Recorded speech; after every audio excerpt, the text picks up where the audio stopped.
इनके मन माफिक काम करोगे तो आप रह सकते हो, नहीं करोगे तो ये तानाशाही पे उतर आए हैं। तो इस बिल का हम किसी भी प्रकार से इसको एक्ट में बदलने ही नहीं देंगे।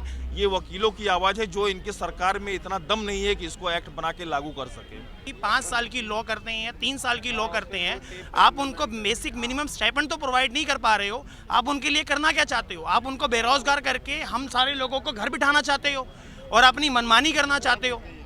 तो जिस तरीके की मनमानी सरकार करना चाहती है उस तरीके की मनमानी नहीं चलेगी और सरकार को ये विधेयक वापस लेना पड़ेगा और जो हमारी मांग है एडवोकेट प्रोटेक्शन एक्ट वकीलों के हित में पास करना पड़ेगा। और जब तक ये मांगे पूरी नहीं होंगी हम भूख हड़ताल से नहीं हटेंगे। और ये एडवोकेट एक्ट एक काला जो अमेंडमेंट बिल ला रहे हैं, काला कानून है, इसको इमीडिएटली सरकार को रोल बैक करना चाहिए। और दिल्ली के वकील और पूरे हिंदुस्तान के वकील एकजुट है, एकता है उनमें सब में, और वो साथ रहेंगे चाहे इसमें हमें कोई भी किसी भी तरीका स्टेप लेना पड़े।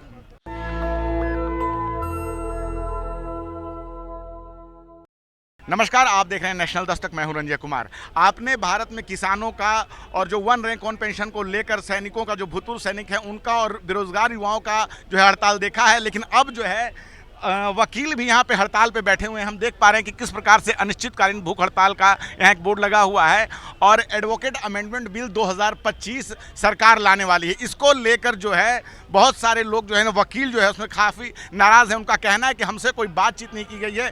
BCI में जो है सरकार अपने आदमी रखना चाहती है, बार काउंसिल ऑफ इंडिया में और भी बहुत सारी चीज़ें, क्या बातें हैं हम उनसे खुद समझने की कोशिश करेंगे। सर, क्या कारण होगा कि आज आप लोग भी हड़ताल पर बैठ गए किसानों और जो है बेरोजगार युवाओं की बात? देखिए, ये हमारे एडवोकेट्स फ्रेटर्निटी को ये कंट्रोल में लेना चाहते हैं। ये हमारे राइट्स जो है उसको कटल करने की कोशिश करती है।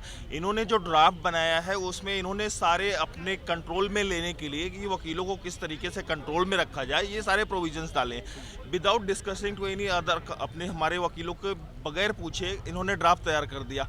अब ड्राफ्ट तैयार कर दिया, उसमें ऐसे प्रोविजन लाए हैं कि हम स्ट्राइक नहीं कर सकते हैं। अगर हम स्ट्राइक करते हैं तो ये क्या करेंगे कि हमारा एडवोकेट एनरोलमेंट लिस्ट से नाम हटा देते हैं। मिसकंडक्ट में हमारे ऊपर डिसिप्लिनरी कमेटी बिठाएंगे। और इन्होंने सबसे बड़ा पॉइंट जो है, ये हमारे बार काउंसिल ऑफ इंडिया को कंट्रोल करने के लिए इन्होंने, केंद्र सरकार चाहती है कि इनके 3 member bar council of India में बैठेंगे और वही ही गाइडलाइंस और वो सारे करेंगे जो ऑलरेडी उनके मेंबर्स होते हैं। अब तीसरा चीज़ क्या है कि ये चाहते हैं कि इन्होंने केंद्र सरकार किसी भी प्रकार का कानून कभी भी वो वकीलों को लेके बदल सकती है, उसको सुधार कर सकती है, उसमें नए नए प्रोविजंस ला सकती है। तो ये सारे एक्ट सिर्फ इसलिए है क्योंकि हमारी स्वतंत्रता का हनन किया जाना है। इनके मन माफिक काम करोगे तो आप रह सकते हो, नहीं करोगे तो ये तानाशाही पे उतर आए हैं। तो इस बिल का हम किसी भी प्रकार से इसको एक्ट में बदलने ही नहीं देंगे।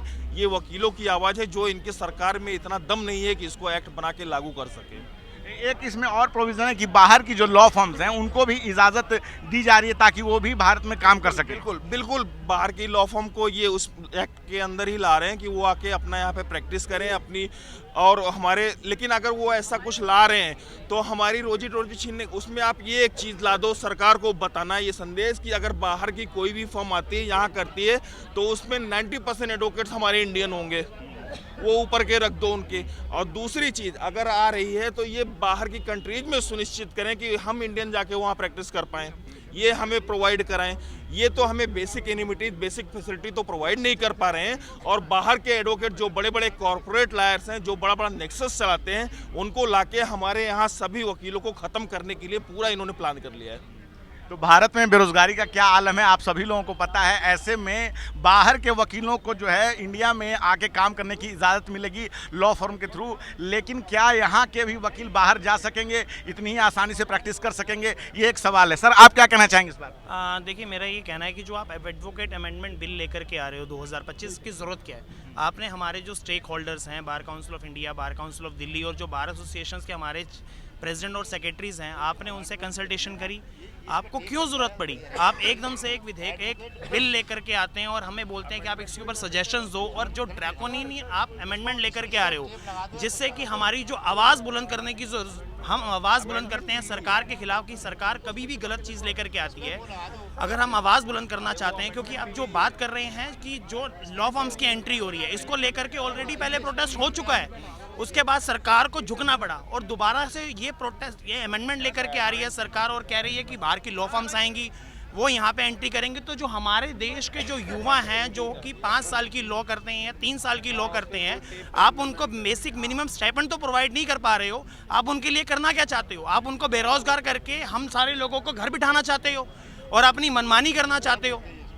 तो जिस तरीके की मनमानी सरकार करना चाहती है उस तरीके की मनमानी नहीं चलेगी और सरकार को ये विधेयक वापस लेना पड़ेगा और जो हमारी मांग है एडवोकेट प्रोटेक्शन एक्ट वकीलों के हित में पास करना पड़ेगा। और जब तक ये मांगे पूरी नहीं होंगी हम भूख हड़ताल से नहीं हटेंगे।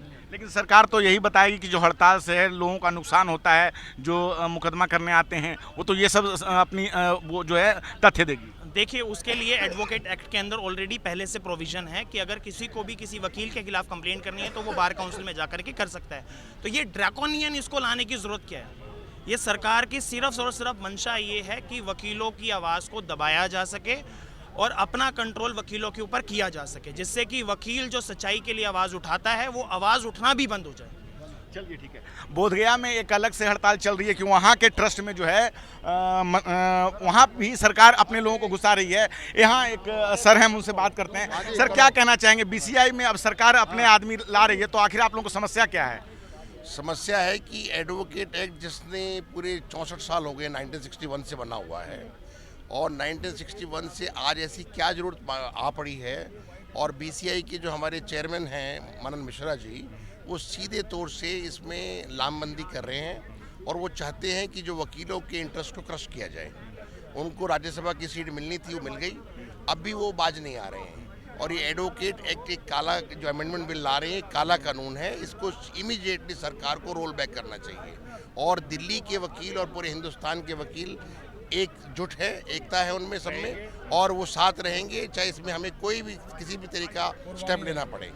लेकिन जब बीसीआई के चेयरमैन ही जब इस बात को कहें कि ये बिल ठीक है, तब ऐसे में आप लोग क्या करेंगे? बीसीआई के चेयरमैन बिल ठीक नहीं कह रहा। बीसीआई के चेयरमैन ने अब रेजोल्यूशन पास किया, अपने आप ही एक बिल इंट्रोड्यूस किया। उसके बाद जब देखा कि नेशन वाइड आउटक्राई हो रही है तो उन्होंने इसको एक रेजोल्यूशन पास करके एक 66 पेज का एनेक्सर 1-2 बना के एक दे दिया कि हमने लॉ मिनिस्टर को दिया है। अरे भैया, तुम्हारे को जब बिल लाने की ज़रूरत क्या थी? अब अपने आप रेजोल्यूशन बनाने की ज़रूरत क्या है? अगर आपको लग रहा है कि इस बिल में कुछ है तो आउटक्राई है ना, और आउटक्राई है तो आप बताइए इसकी ज़रूरत क्या है, इसकी नीड क्या है, इससे क्या ऑब्जेक्टिव क्या है, आप इससे क्या लेना चाहते हैं? आप ऑब्जेक्टिव इसका एक ही है, एक ही मात्र है कि फॉरेन लॉ फर्म्स को हिंदुस्तान में लाया जाए, हिंदुस्तान के वकीलों को क्रश किया जाए। इन हाउस काउंसिल बना दिए अब कि इन हाउस काउंसिल है कि अगर आपके दफ्तर में कोई वकील काम कर रहा है और तनख्वाह ले रहा है, नौकरी कर रहा है, तो वो भी वकील वकालत कर सकता है। चार्टर्ड अकाउंटेंट भी आ सकता है, सारे आ सकते हैं। तो सरकार की मंशा क्या है कि आखिर इस तरह का जो है बिल लाकर यहाँ के वकीलों का काम छीनना, आखिर कारण क्या है? सरकार की मंशा एक ही है कि जो वकील हिंदुस्तान में कानून की आवाज़ है, वकील लोगों की आवाज़ है, जनता की आवाज़ है, और जनता की आवाज़ को कानून के माध्यम से सरकार को चेताते हैं।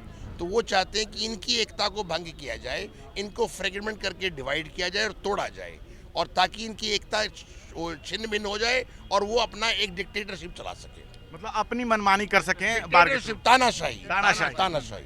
तो हमने भारत में देखा है कि अभी तक किसान आंदोलन कर रहे थे और भारत की आज़ादी में वकीलों ने बहुत बड़ा योगदान दिया है। पहली कांग्रेस की बैठक में 72 वकील आए थे और आज वकील फिर से हड़ताल पे हैं। ऐसे में सरकार को ये सोचने की ज़रूरत है कि इस देश में लगातार जो है उनके खिलाफ, जो उनकी तानाशाही के खिलाफ जो है लगातार विरोध प्रदर्शन बढ़ता ही जा रहा है। हम देख पा रहे हैं कि कैसे एडवोकेट अमेंडमेंट बिल जो कि अभी तक पेश नहीं हुआ है, सिर्फ उसकी ड्राफ्टिंग की गई है, उसको लेकर ही जो है लामबंदी तेज़ हो गई है।